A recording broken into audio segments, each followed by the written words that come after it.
Hello guys, guys and gamers, and welcome back to another video. Making a quick video because something really massive happened today. And if you have been anywhere online, you probably already saw that Microsoft actually bought out Activision Blizzard for $68 billion, which is quite a lot for, well, anyone ever. So I wanted to make a quick video explaining what the heck is going on and answer a few questions that I have seen a lot of people think about online. So yes, my name is Miko, I am a game designer, and let's just get started with it. So what has happened is, well, as I said, Microsoft has decided to buy Activision Blizzard and King, also a mobile developer known for Candy Crush. Probably have heard of it. It's a small mobile game. And yeah, we just got the news today, and the acquisition will take place in, I think it was the fiscal year of 2022, which is not the same thing as the year 2022. Fiscal year is when companies do their financial reportings and stuff. So I think it will start in June of this year and will last for about a year. And in the summer of 2023, the acquisition will be finished. And next question, why did Microsoft decide to buy out Activision Blizzard? Well, one thing is that they will get exclusives for their new service. And what service are they providing? That is, of course, Game Pass. It's a very big deal. They are getting a lot of franchises such as Call of Duty, Crash Bandicoot, Spyro the Dragon, Overwatch, World of Warcraft, Diablo, Candy Crush, and even like Tony Hawk Pro Skater. So there will be a lot. And the thing is that Microsoft only has like a certain amount of IPs by themselves. They have stuff like Forza and Halo and Gears of War. But in order to really keep people coming to their service, Game Pass, which now has 25 million subscribers, they do need content and good quality content and IPs that people love. So they want to get exclusive stuff that you can only get there. And the easiest thing to do it, if you can't do it yourself, is to buy out studios that can do that. The same thing kind of happened with Disney a few years ago. If you guys remember when Disney bought out Fox. So they got all of their Marvel stuff. They got The Simpsons, Family Guy, all this cool stuff that Fox made. I don't know everything. But then they suddenly decided to do Disney Plus, their streaming service, and had a lot of exclusive content for that one. So that is kind of the similar thing that Microsoft is doing.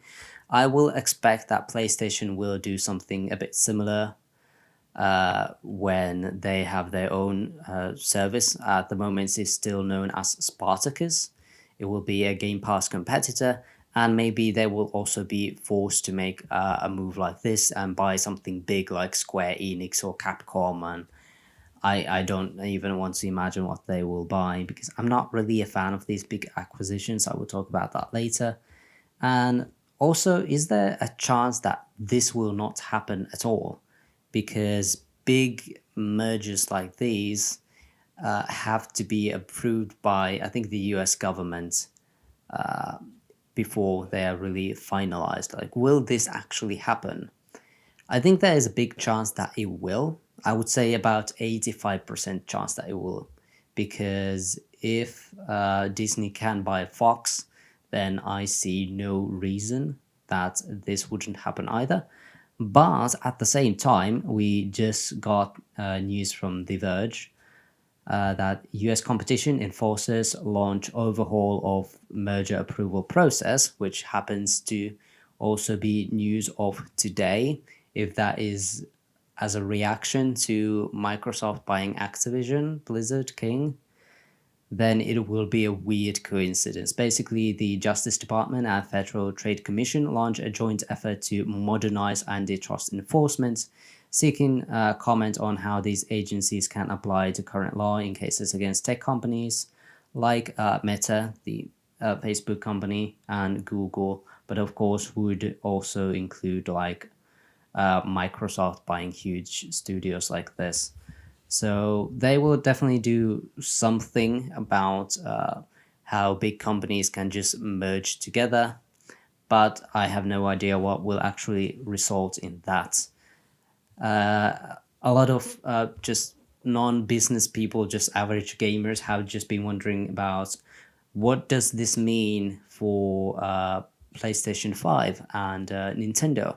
Will they continue to get Activision Blizzard games? Not King. I don't think we'll ever get Candy Crush on Switch or PlayStation 5. But this is a bit of a tricky thing. We can't know for sure. Microsoft themselves have said that they will continue to support players on those platforms, but I'm not sure how wide the support will be. Will every Activision Blizzard game come to PlayStation 5 and Nintendo? Of course not. That will not be the case. But at least they will continue to support PlayStation quite well for for the first few years at least. But we will see how it goes. They recently bought Bethesda last year, if you remember. And PlayStation 5 still got Deathloop as an exclusive, by the way. Deathloop is still not on Xbox. And Ghostwire Tokyo is also releasing on PlayStation 5 this year, which is also a Bethesda game.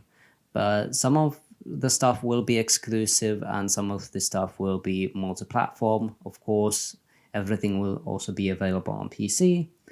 And I just don't know how long this will continue and how good the support will really be.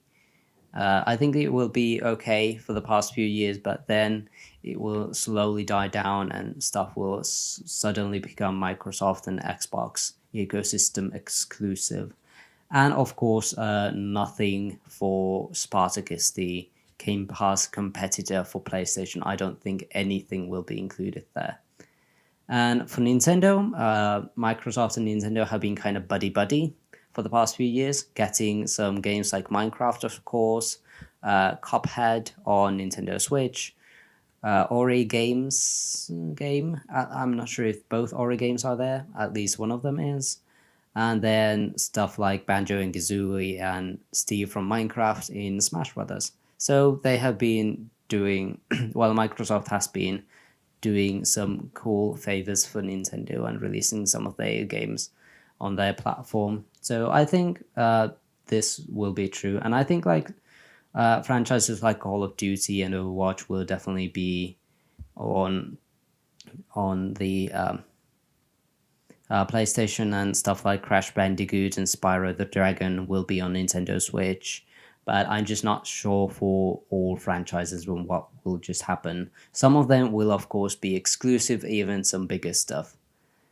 And then another question is, of course, the company culture at Activision Blizzard. And it's really bad. It's really bad at the moment.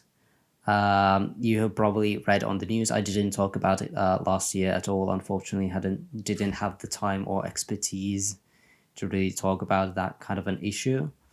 But it's bad. The company culture is bad there. A lot of sexual harassment and just a lot of unfortunate stuff. A lot of people seem to hate Bobby Kotick for good reasons.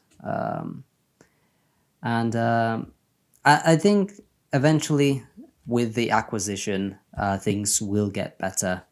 I think Jason Schreier on Twitter said, he's a reporter, said that people working for Activision Blizzard right now are kind of hopeful about the acquisition because that will mean change in leadership, which has been dreadful for them. And just like working for Microsoft is known to be quite good. It's not that bad. It's quite okay. And they actually care a bit more than just about the money. It seems like it. Of course, they got a good chance of buying this company because it was in the middle of scandal, so it's not like they're squeaky clean. But they seem to treat their employees much, much better than Activision did. So I think this will be good for the employees. And if the company culture is not fixed in any way, it would reflect really badly on Microsoft. All of the blame would be on them. So they definitely do not want that. Bobby Kotick himself will be still in the lead for about a year until the merger is finished, assuming it will be finished. And after that, like Phil Spencer is like on the top. He won't be like the CEO of Activision Blizzard, the studio, but he will be like on the top taking care of things because he is like the CEO of Microsoft Gaming. So everyone will have to, answer to him.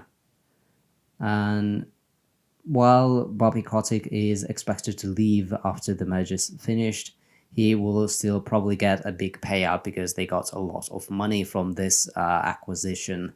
So it's not all just perfect.